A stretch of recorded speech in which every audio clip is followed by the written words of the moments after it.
बिस्मिल्लाहिर्रहमानिर्रहीम। अस्सलाम वालेकुम वीवर्स, मैं आपको अपने चैनल में खुशामदीद कहती हूँ। आज की वीडियो बकरा ईद के लिहाज से बहुत इम्पॉर्टेंट है, क्योंकि इस वीडियो में मैं आपको टमाटरों को सेव करना कि आप टमाटरों को किस तरह से सेव करके रख सकते हैं बकरा ईद पर डिलीशियस रेसिपीज़ बनाने के लिए। क्योंकि टमाटरों का इस्तेमाल हर रेसिपी में किया जाता है, इसलिए मैं सबसे पहले आपको टमाटरों को सेव करना बताऊंगी, जिससे इसका जायका भी ख़राब नहीं होगा और आप इजीली इनको सेव कर सकते हैं। और फिर दूसरी नंबर पे मैं आपको प्याज को सेव करना बताऊंगी, क्योंकि प्याज भी हर सालन में, हर कोई आप करी की कोई रेसिपी बना रहे हैं, कोई ग्रेवी बना रहे हैं, तो उसमें भी बहुत ज़्यादा यूज़फुल होते हैं। इसलिए मैं आपको प्याज़ों को भी सेव करना बताऊँगी। चलिए इस वीडियो का बाकायदा आगाज़ करते हैं। ये देखिए टमाटरों को किस तरह से सेव करना है। मैंने टमाटरों को इस तरह से ये दो हिस्सों में कट कर लिया। इस तरह से हम तमाम टमाटरों को इस तरह से, जिस तरह से मैं आपको बता रही हूँ कि दो पार्ट्स इसके करके कट कर लेना है और फिर इसकी प्योरी बना लेनी है। प्योरी मतलब पेस्ट, जो आपके घर चॉपर है या ग्राइंडर है, जैसे मेरे पास ये देखिए ये चॉपर मौजूद है। मैं इसके ज़रिए तमाम टमाटरों को चॉप कर रही हूँ, इनकी प्यूरी बना लूँगी।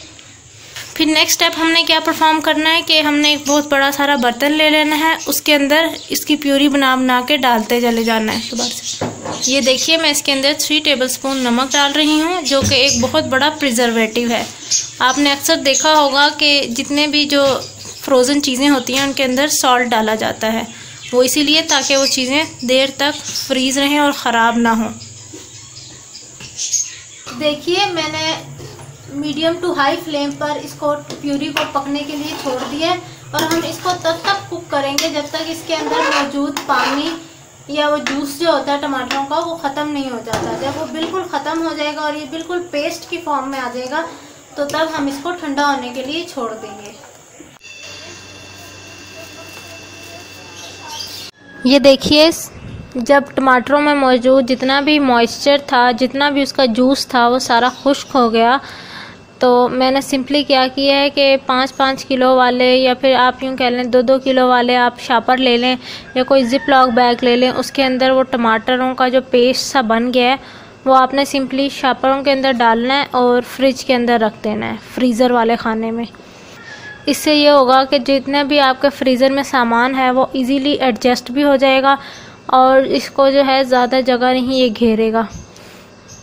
इसके अलावा एक और अल्टरनेट भी है, वो भी मैं आपको मेथड बता देती हूँ, लेकिन उसका ड्रॉबैक यही है कि उससे आपका जो फ्रीज़र है वो फ़ौरन जो है फिल हो जाएगा। ये देखिए मैं आपको एक और तरीका बताती हूँ, क्योंकि कुछ लोगों को प्रिजर्व किया हुआ पसंद नहीं होता। तो आप लोग इस तरह से ये देखिए पूरे साबुत टमाटर लेकर ना उनको जिप लॉक बैग के अंदर डाल लें और फिर उनको फ्रीज़ कर दें। लेकिन इससे ये होगा कि आपकी फ्रिज में जो है वो जगह कम रह जाएगी, जगह नहीं बचेगी और चीज़ें रखने की, गोश्त रखने की। तो इसलिए मैं आपको दूसरा तरीका प्रेफर करती हूँ कि आप दूसरा तरीका यूज़ करें। अब तक वीडियो में मैंने आपको बताया कि हमने टमाटरों को कैसे सेव करना है, कोई भी मौका या कोई ओकेजन हो तो उसके लिए। अब मैं आपको बताऊँ वो कैसे सेव कर सकते हैं। सिंपली आपने क्या करना है कि इस तरह से ये देखिए जिस तरह से मोटे मोटे स्लाइसिस कटे हुए हैं, इस तरह से प्याज को छील कर काट लेना है और इनको लाइट सा फ्राई कर लेना है कि इनका कलर गोल्डन कलर में तब्दील हो जाए। मैं आपको दिखाती हूँ कि किस कलर में तब्दील हो जाने चाहिए। ये आप देख रहे हैं जिस कलर में इनको, ये कलर इनका इस तरह से चेंज हो जाना चाहिए। और इसके बाद जब ये ठंडे हो जाएं तो इनको जिप लॉक बैग के अंदर डालकर आप इजीली फ्रीज़ कर सकते हैं। प्याज़ों का इस्तेमाल पूरी दुनिया में हर रेसिपी को बनाने के लिए किया जाता है, तो आप लोग इजीली बकरा ईद के लिए इस तरह से सेव करके इसको रख सकते हैं प्याज़ों को। उम्मीद करती हूँ कि मेरी ये इन्फॉर्मेटिव वीडियो आपको बहुत पसंद आई होगी। अगर मेरी ये वीडियो आपको पसंद आई है और आपको इससे कुछ सीखने को मिला है तो मेरे चैनल को सब्सक्राइब करें, मेरी वीडियो को लाइक करें और इसी के साथ मुझे इजाज़त दीजिए। इंशाल्लाह फिर मुलाकात होगी एक नई इंटरेस्टिंग और सिंपल वीडियो के साथ। तब तक के लिए मुझे इजाज़त दीजिए। अल्लाह हाफिज़।